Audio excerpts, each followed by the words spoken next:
The bustling lobby of Oakwood Enterprises buzzed with activity as employees rushed to and fro, their footsteps echoing off the polished marble floors.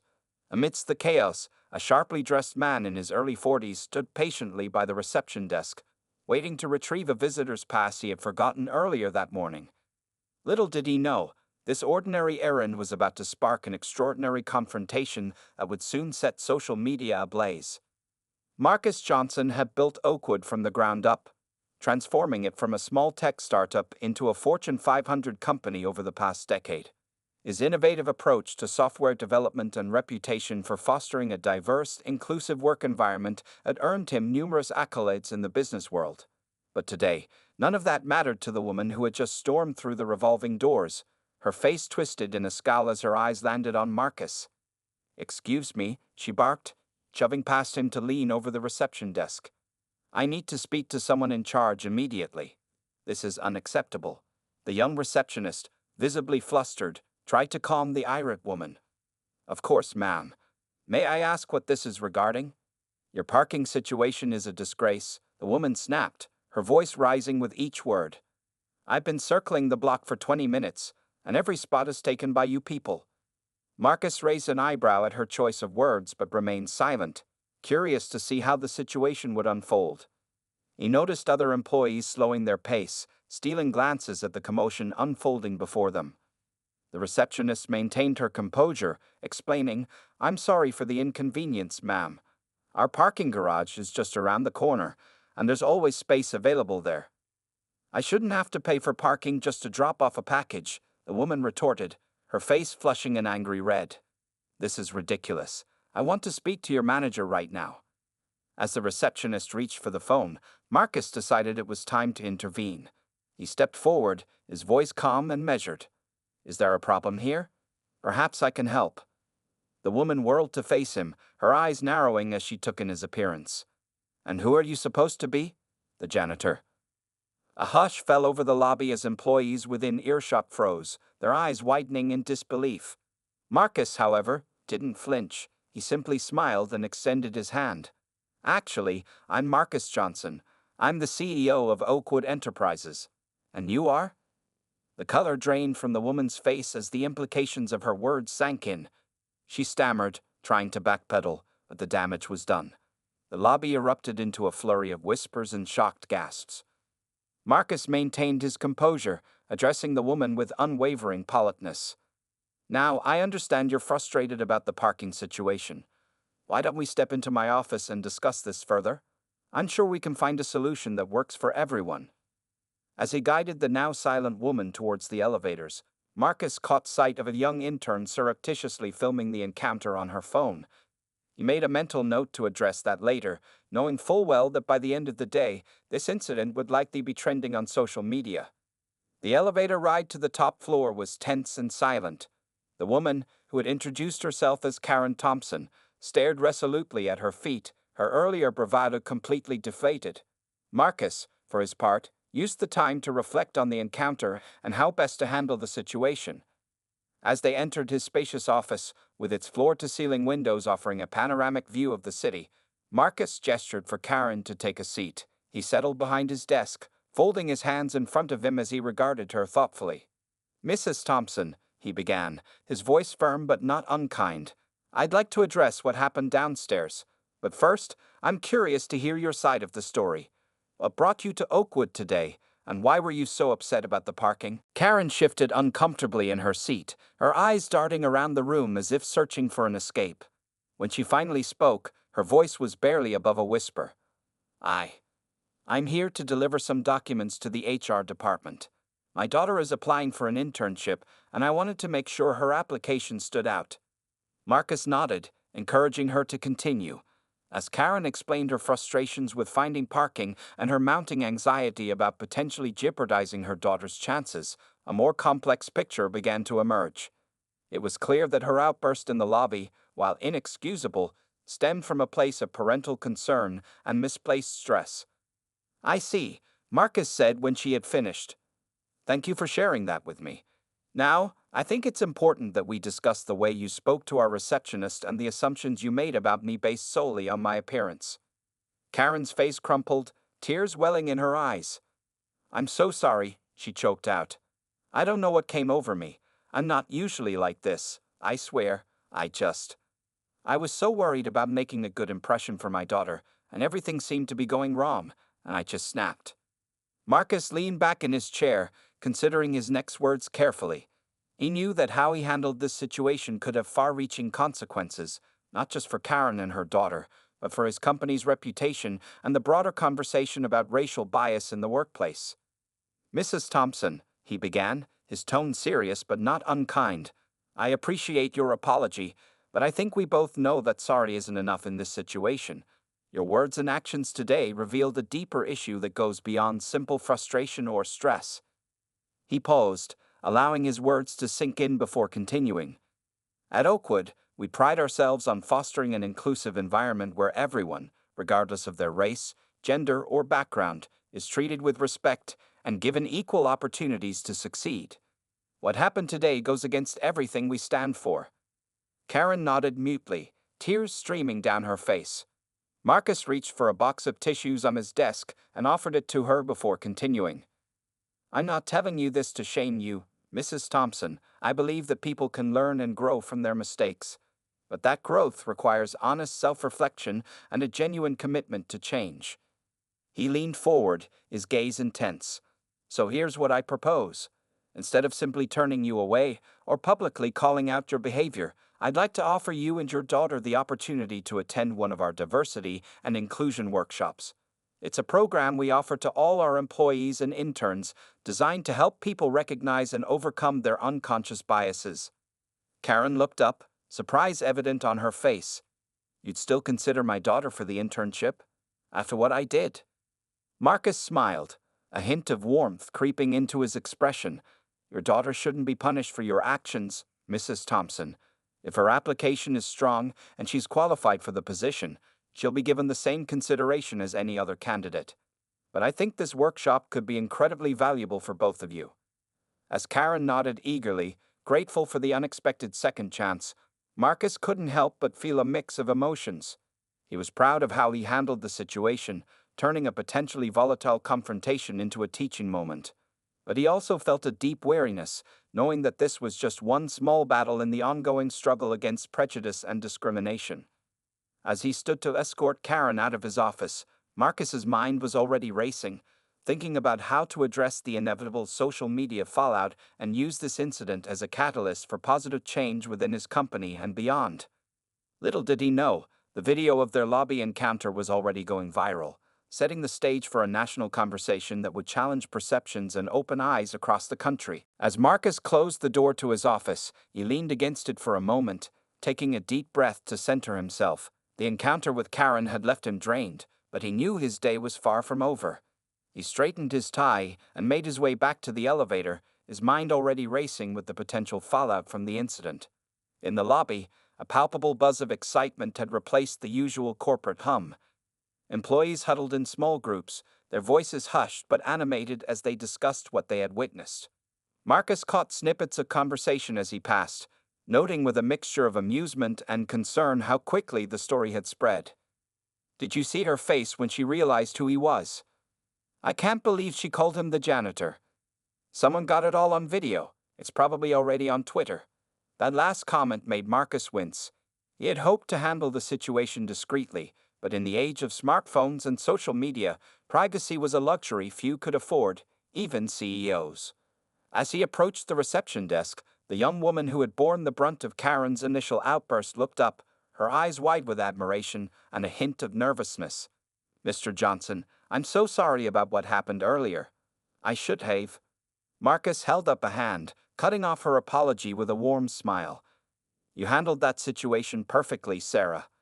Thank you for staying calm and professional. That's exactly what we expect from our team here at Oakwood." Sarah beamed at the praise, visibly relaxing.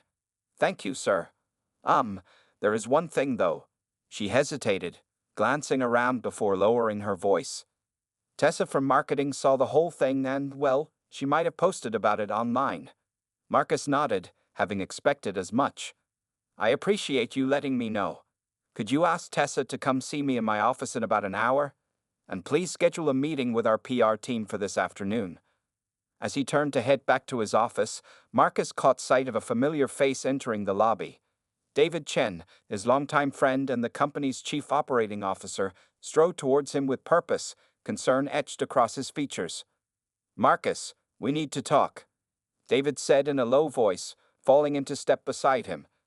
"Have you seen what's happening online?" Once they were safely ensconced in Marcus's office, David pulled out his tablet and pulled up a Twitter feed. Marcus leaned in, his eyes widening as he scrolled through the rapidly multiplying posts. #OakwoodKaren was trending, with the video of the lobby confrontation racking up hundreds of thousands of views in just a matter of hours. While many comments praised Marcus for his calm handling of the situation, others were less charitable, calling for Karen to be identified and face consequences for her actions. "This is blowing up faster than we anticipated," David said, running a hand through his salt and pepper hair. "We need to get ahead of this, Marcus. What do you want to do?" Marcus leaned back in his chair, his brow furrowed in thought. On one hand, the incident provided a perfect opportunity to address the ongoing issues of racial bias and discrimination in the corporate world. On the other, he was acutely aware of the potential backlash, both against Karen and potentially against Oakwood, if they were seen as capitalizing on the situation for publicity. "We stick to our values," Marcus said finally, his voice firm. "We use this as a teaching moment, not just for Karen, but for everyone watching. No witch hunts, no public shaming. We show that change and growth are possible, but only through open and honest dialogue." David nodded, a hint of a smile playing at the corners of his mouth. "I had a feeling you'd say that. I'll get the PR team working on a statement. But Marcus, there's something else you should know." He hesitated, and Marcus felt a knot of apprehension form in his stomach. "What is it, David?" "Karen Thompson? Her husband is William Thompson." Marcus's eyebrows shot up in surprise. William Thompson was a prominent state senator, known for his conservative views and less than progressive stance on racial issues. The plot had just thickened considerably. "Well," Marcus said after a moment, "that certainly complicates things." As if on cue, his phone began to ring. The caller ID displayed an unfamiliar number with a Washington, D.C. area code. Marcus and David exchanged a knowing look before Marcus answered, putting the call on speaker. "Marcus Johnson speaking." "Mr. Johnson, this is Senator William Thompson." The voice on the other end was clipped and formal. "I believe we need to discuss the incident involving my wife at your office today." Marcus took a deep breath, steeling himself for what promised to be a challenging conversation. "Of course, Senator, I was actually just discussing the matter with my COO. Perhaps it would be best if we met in person to address this situation." There was a pause on the other end of the line, and Marcus could almost picture the senator weighing his options. Finally, Thompson spoke again, his tone carefully measured. "I agree. I can be at your office in an hour. I trust we can handle this matter discreetly." "We'll do our best to address the situation responsibly, Senator," Marcus replied, choosing his words carefully. "I look forward to meeting with you." As he ended the call, Marcus turned to David, his expression grim. "Well, my friend, it looks like our afternoon just got a lot more interesting." David nodded, already tapping away at his tablet. "I'll reschedule your other appointments and brief the security team. Do you want legal present for this meeting?" Marcus considered for a moment before shaking his head. "Not yet. Let's see how this plays out first, but have them on standby, just in case." As David left to make the necessary arrangements, Marcus turned to the window, gazing out at the city skyline. The sun was high in the sky, casting harsh shadows across the urban landscape. It was a fitting metaphor, he thought, for the situation at hand, complex issues of race, power, and privilege thrown into stark relief by one unfortunate incident. He thought back to his own journey, the obstacles he'd faced and overcome to reach this position. He thought of the responsibility he now held, not just to his company and its employees, but to the wider community. How he handled this situation could have far-reaching implications, potentially shaping the conversation around racial bias in corporate America. A soft knock at the door interrupted his reverie. It was Sarah from reception, looking slightly nervous as she poked her head into the office. "Mr. Johnson? Tessa from marketing is here to see you." Marcus nodded, gesturing for her to send Tessa in. As the young marketing associate entered, clutching her phone and looking equal parts excited and terrified, Marcus braced himself for what promised to be a long and challenging afternoon.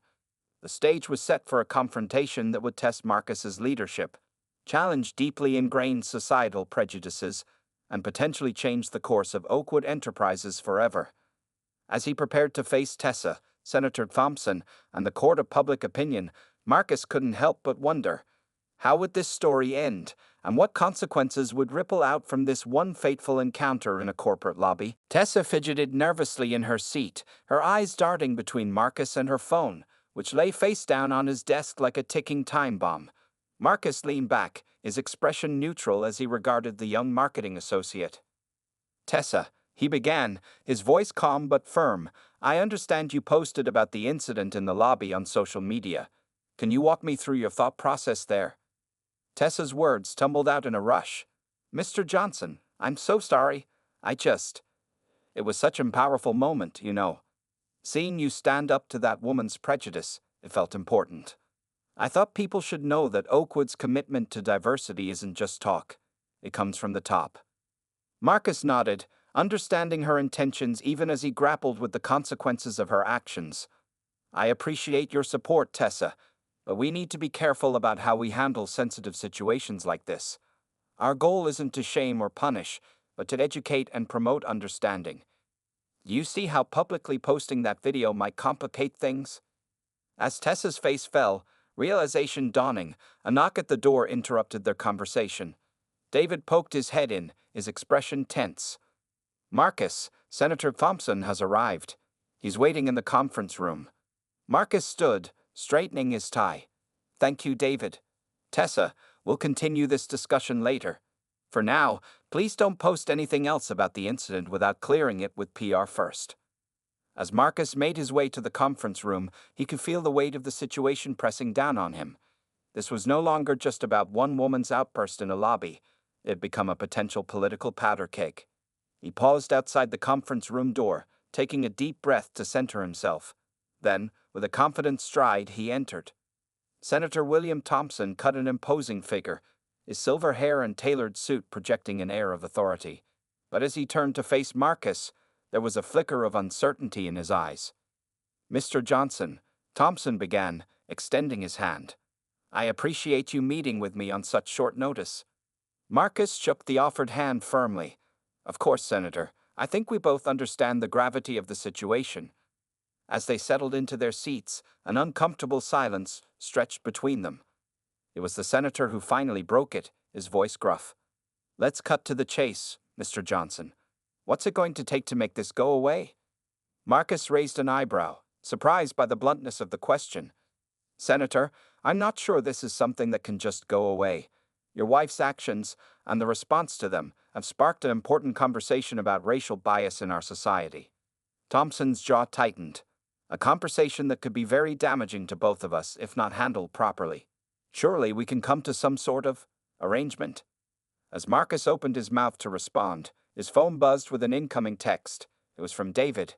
"Check Twitter now. Things are escalating." Excusing himself, Marcus quickly pulled up the app. His eyes widened as he scrolled through a flood of new posts. The hashtag #OakwoodKaren hashtag had evolved, with people sharing their own stories of workplace discrimination. But more alarmingly, someone had identified Karen Thompson and her connection to the senator.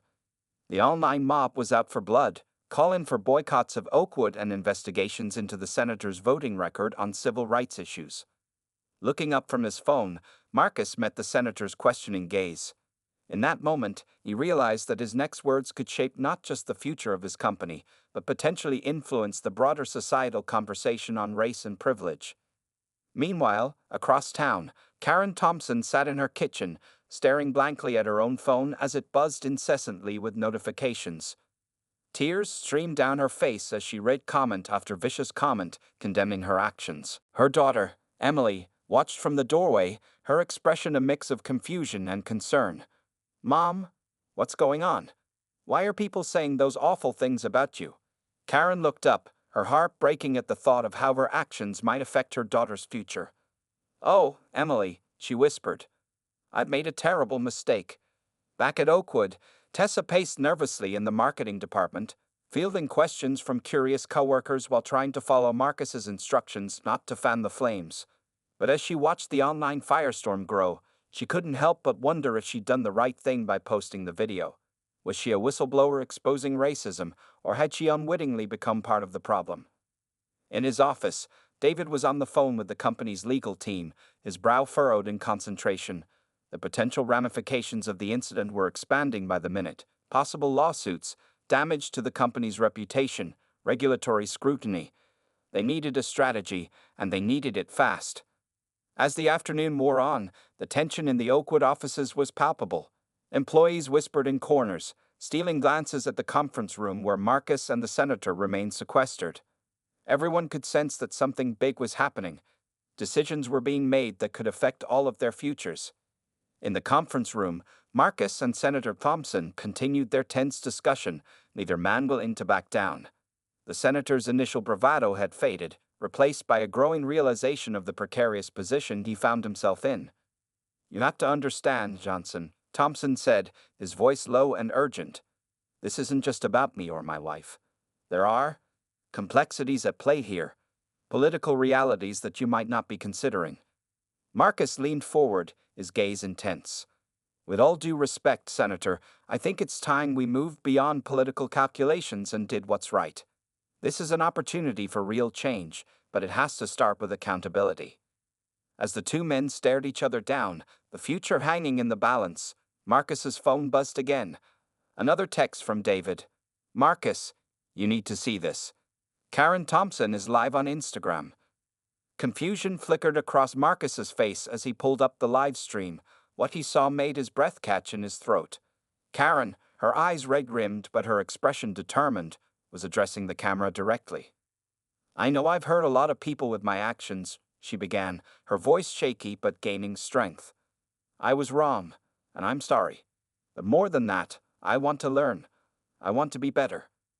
As Marcus and the senator watched in stunned silence, Karen continued, laying bare her prejudices and vowing to change. It was raw, it was uncomfortable, and it was exactly the kind of honest conversation that Marcus had been hoping for. The live stream ended, and Marcus looked up to find Senator Thompson watching him, the older man's expression unreadable. The next few moments would be crucial, not just for Oakwood or the Thompson family, but potentially for the broader conversation on race in America. Marcus took a deep breath, his mind racing as he considered their next move.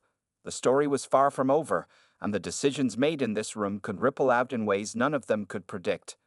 As he opened his mouth to speak, he knew that whatever happened next would change everything. The silence in the conference room was deafening as Marcus and Senator Thompson processed Karen's unexpected live stream.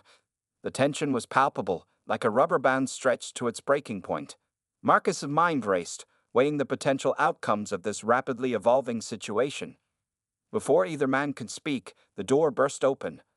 David rushed in, his usually composed demeanor replaced by barely contained urgency. "Marcus, we've got a situation developing downstairs. There's a crowd gathering in front of the building, protesters, reporters, it's chaos out there." Marcus stood, moving swiftly to the window.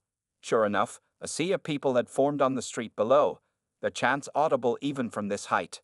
Signs bobbed above the crowd, some supporting Oakwood's stance on diversity, others condemning what they saw as a publicity stunt. Senator Thompson joined him at the window, his face pale. "This is getting out of hand, Johnson. We need to shut this down now, before it spirals even further." Marcus turned to face the senator, his expression resolute. "With all due respect, Senator, I think we're well past the point of shutting this down. This has become bigger than just your wife or my company. We have a responsibility to address this head-on." As if to underscore his point, Marcus's phone buzzed with a notification. The hashtag Oakwood accountability was now trending nationwide, with people calling for concrete action, not just words. Meanwhile, in the lobby, the situation was reaching a boiling point. Security guards struggled to maintain order as protesters pushed against the glass doors, demanding to speak with Marcus. Among them, eagle-eyed reporters spotted a familiar face, Karen Thompson herself, tears streaming down her face as she pleaded to be let in. Tessa from marketing watched the scene unfold from behind the reception desk, her heart pounding. She knew her impulsive post had helped spark this firestorm, and now she felt an overwhelming need to do something, anything, to help make it right. Making a split-second decision, Tessa slipped away from the desk and approached Karen. "Mrs. Thompson, I'm Tessa from Oakwood. I think you should come with me." As Tessa led a shell-shocked Karen towards the elevators, whispers rippled through the crowd. Smartphones captured every moment, live streaming the unexpected development to an eager online audience. Back in the conference room, the tension ratcheted up another notch as David relayed the latest development. "Marcus, Karen Thompson is in the building. Tessa from marketing brought her up. They're waiting outside." Senator Thompson's head snapped up, his eyes wide with a mix of concern and anger. "What is the meaning of this, Johnson? Is this some kind of ambush?" Marcus held up a hand, his mind working overtime to navigate this precarious situation. "Nobody's ambushing anyone, Senator. But I think it's clear we need to address this situation together as a united front." Just then, Marcus's phone rang. The caller ID displayed a name that made his breath catch: Michelle Obama. The former First Lady had been a mentor to Marcus early in his career, and her unexpected call in this moment felt like a lifeline. As Marcus answered the call on speaker, Michelle's calm, authoritative voice filled the room. "Marcus, I've been watching what's unfolding at Oakwood. This is a pivotal moment, not just for you, but for our ongoing national conversation about race and accountability. How you handle this will resonate far beyond your company walls." Her words hung in the air, adding weight to the already charged atmosphere. Marcus looked from Senator Thompson to David, then to the door behind which Karen and Tessa waited. He knew that his next decision would shape not only the future of Oakwood, but potentially influence the broader societal dialogue on racial bias and corporate responsibility. Outside, the chants of the protesters grew louder, their demands for action echoing through the building. Online, millions watched and waited, their fingers hovering over keyboards, ready to dissect and amplify every word and action. Marcus took a deep breath, squaring his shoulders as he prepared to face the storm. He knew that whatever happened next would be scrutinized, debated, and remembered for years to come. The weight of the moment pressed down on him, but he felt a sense of clarity cutting through the chaos. "Thank you, Michelle," he said, his voice steady despite the turmoil roiling inside him. "I think I know what needs to be done."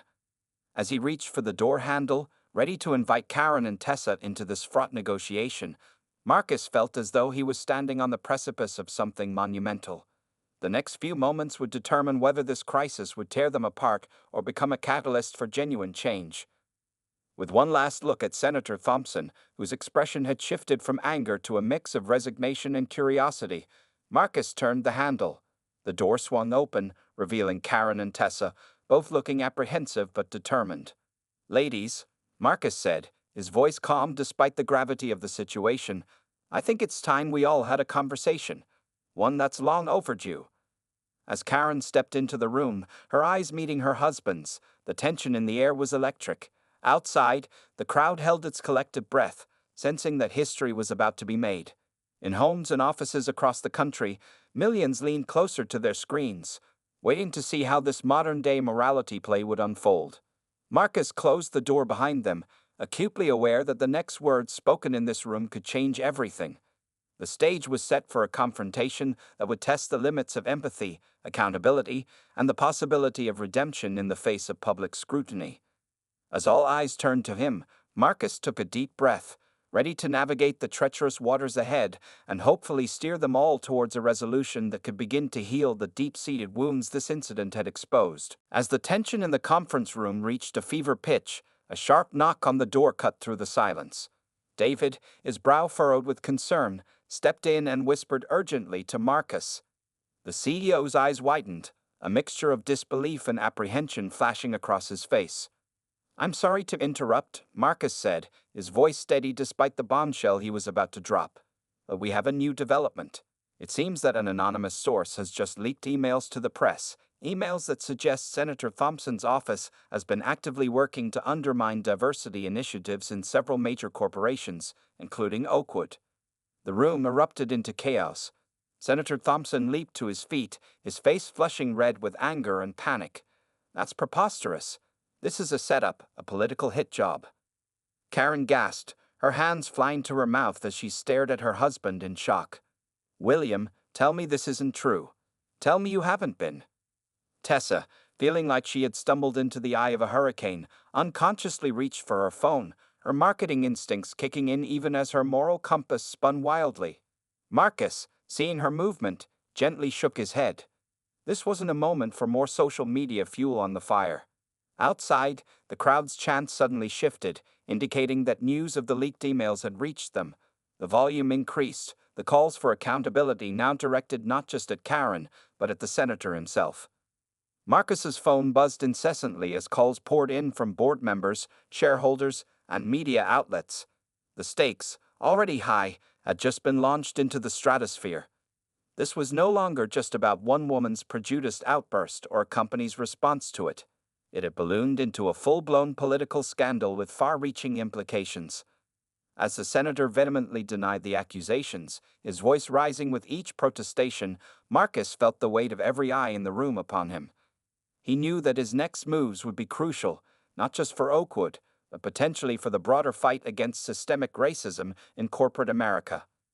Just then, Michelle Obama's voice came through the speakerphone, still connected from the earlier call. Marcus, she said, her tone calm but urgent, I hope you realize the position you're in right now. This is bigger than Oakwood, bigger than the Thompsons. You have an opportunity here to set a precedent for how companies and public figures address these issues. Choose your next steps wisely. As her words hung in the air, Marcus's mind raced. He thought about his own journey, the obstacles he faced as a black man rising through the corporate ranks. He thought about the responsibility he held, not just to his shareholders, but to every employee who had ever felt marginalized or discriminated against. The conference room had become a pressure cooker of emotions. Anger, fear, shame, and confusion all swirling together. Karen sat with her head in her hands, her earlier bravado replaced by genuine distress. Senator Thompson paced like a caged animal, alternating between vehement denials and attempts to strategize damage control. Tessa, feeling overwhelmed by the magnitude of what she had set in motion, looked to Marcus with a mixture of awe and uncertainty. She had wanted to make a difference, to stand up against racism, but she never imagined it would lead to this.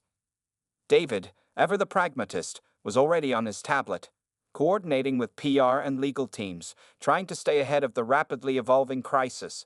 But even he looked to Marcus now, waiting to see how his friend and leader would navigate these treacherous waters. As if the situation wasn't volatile enough, Marcus's assistant burst in, her face pale. Sir, I'm sorry, but you need to see this. It's all over the news.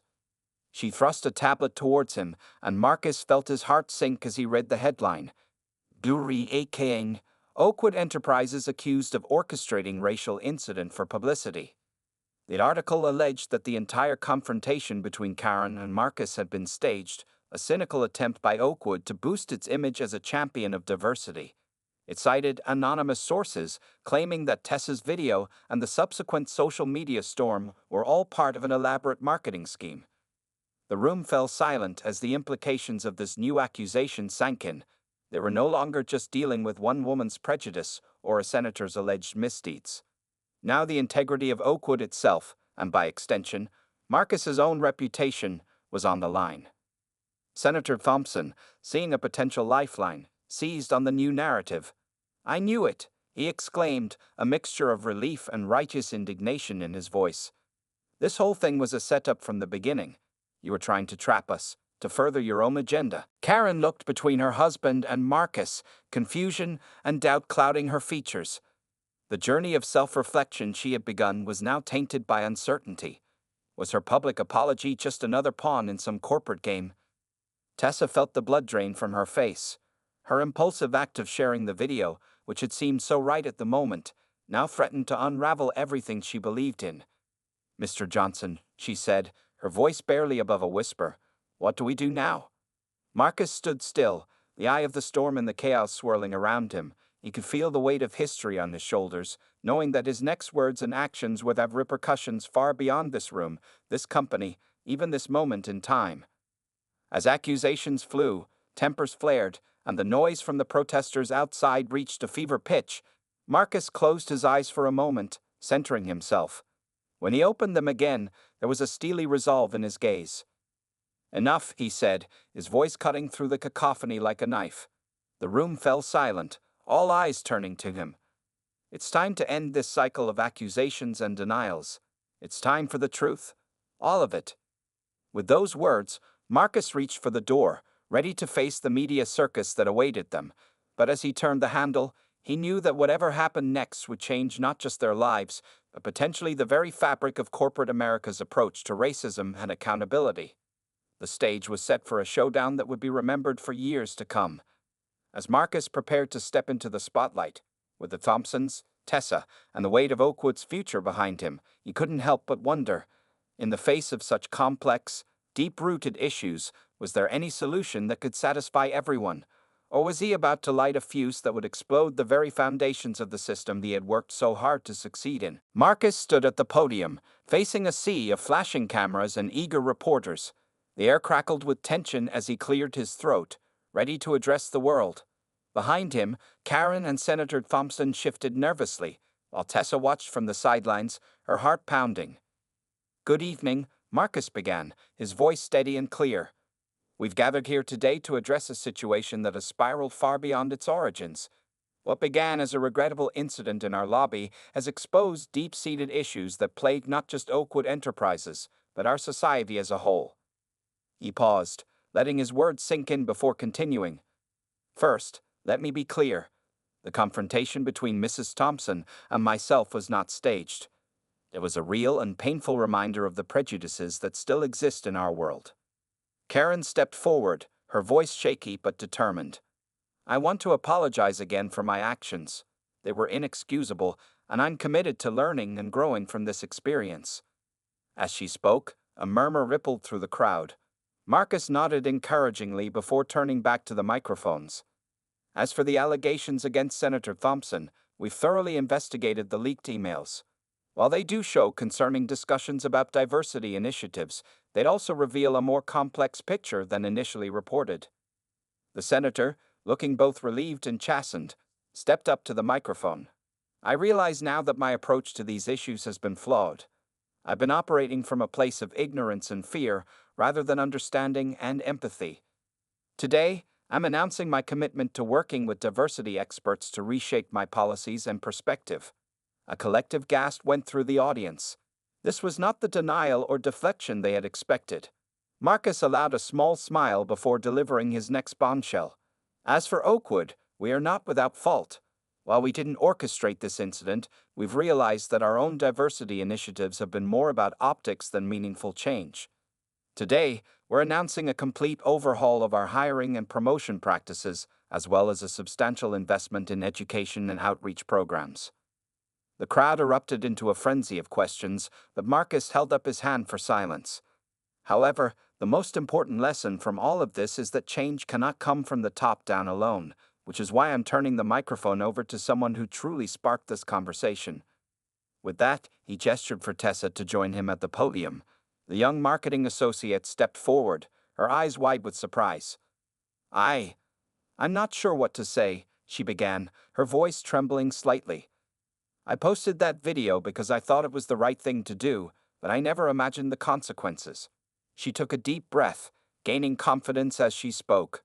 "But now I see that it's not enough to just call out racism when we see it. We need to actively work to dismantle the systems that allow it to persist. And that starts with having uncomfortable conversations and being willing to learn and change." As Tessa spoke, something remarkable began to happen.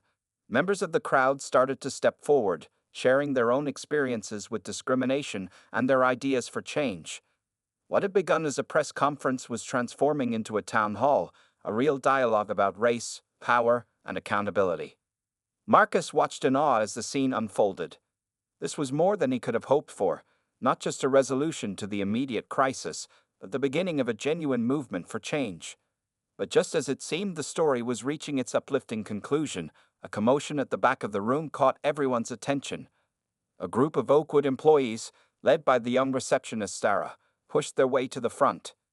"Mr. Johnson," Sarah called out, her voice ringing clear above the crowd, "we appreciate everything you've said today.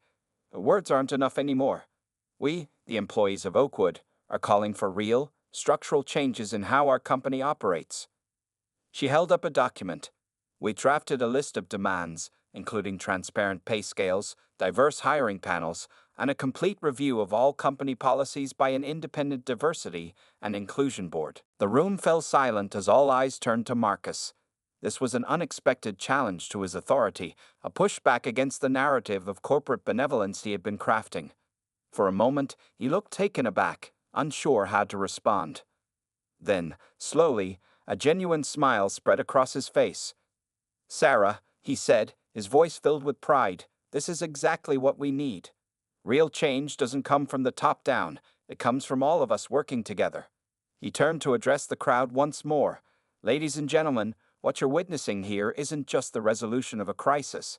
It's the birth of a new approach to corporate responsibility and social justice, an approach where every voice is heard, where we hold ourselves accountable not just to shareholders, but to our employees, our communities, and our consciences."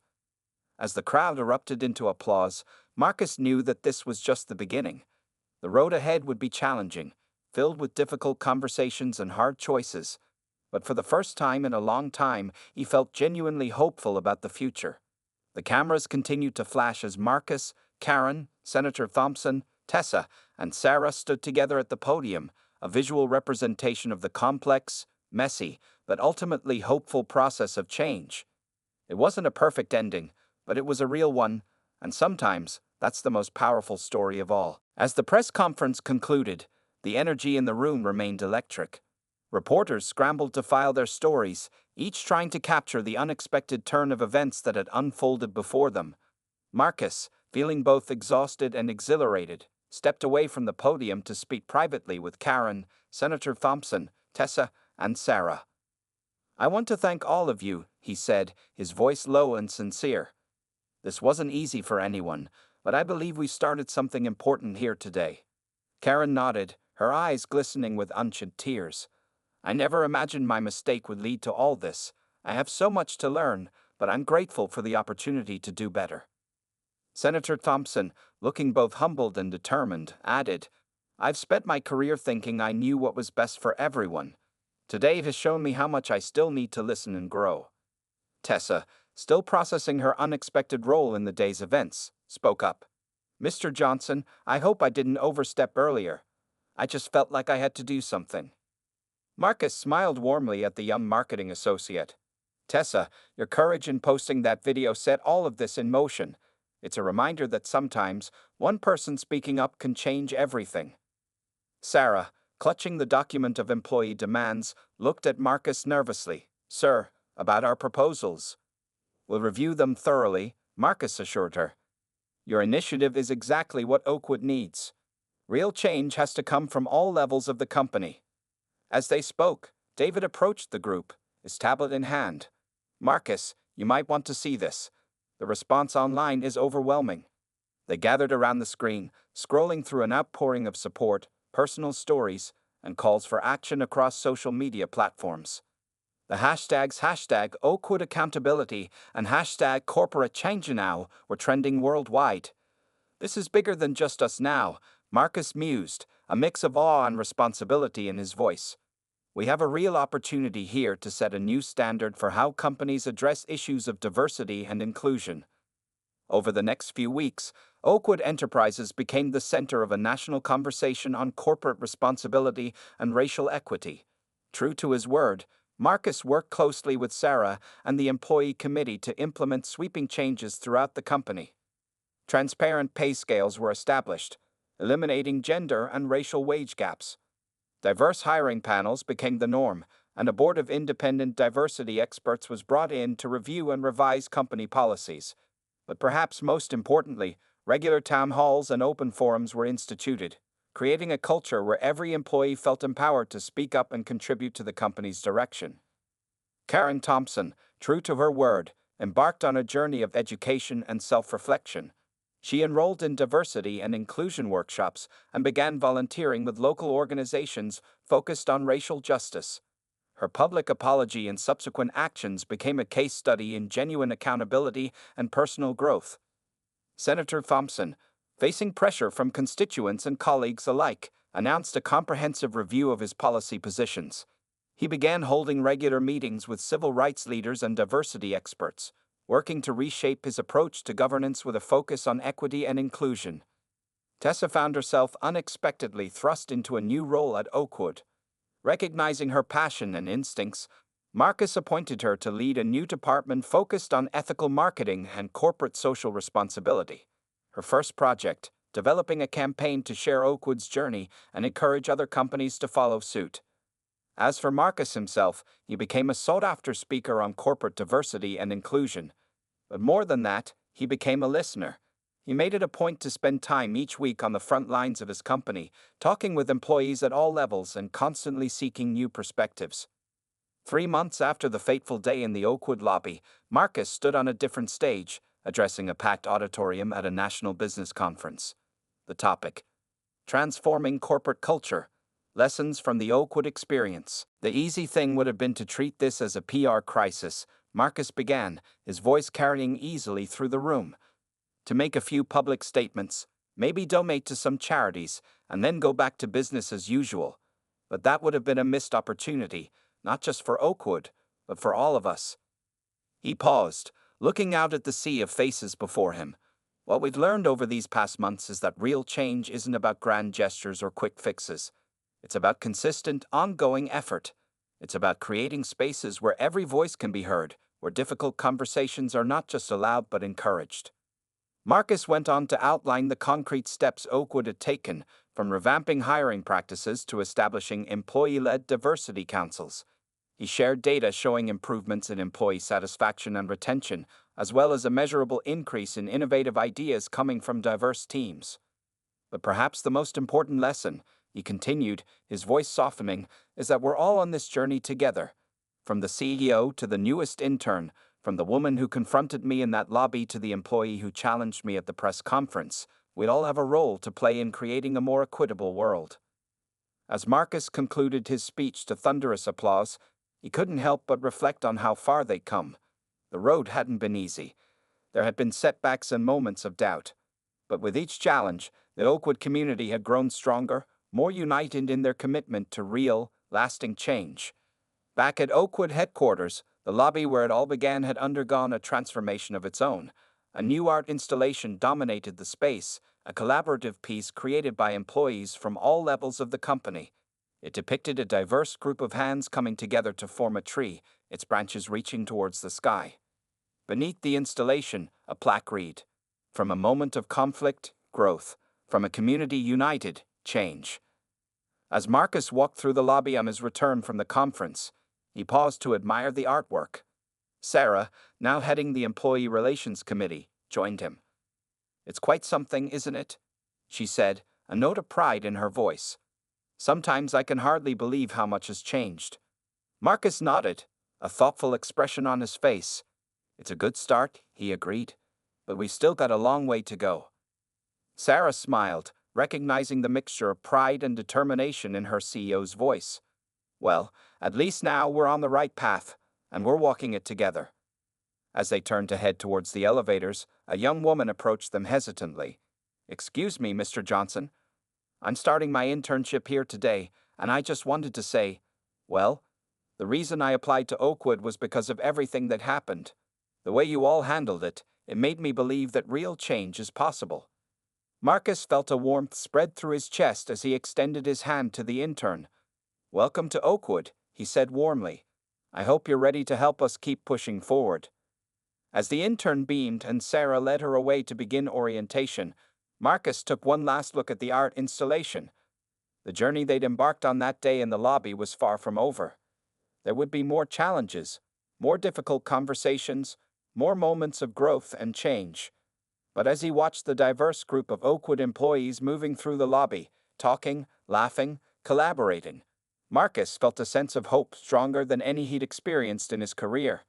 They were writing a new chapter not just for Oakwood, but for the broader business world. And the story, with all its complexities and possibilities, was only just beginning. With a smile, Marcus stepped into the elevator, ready to face whatever the next day might bring. In the world of corporate America, change might have once seemed impossible, but Oakwood had proved that with courage, commitment, and a willingness to listen and learn, even the most entrenched systems could be transformed. As the elevator doors closed, Marcus knew that the true measure of their success would not be found in speeches or policies, but in the daily interactions and opportunities that shaped people's lives. And in that respect, every day at Oakwood was a new chance to make a difference.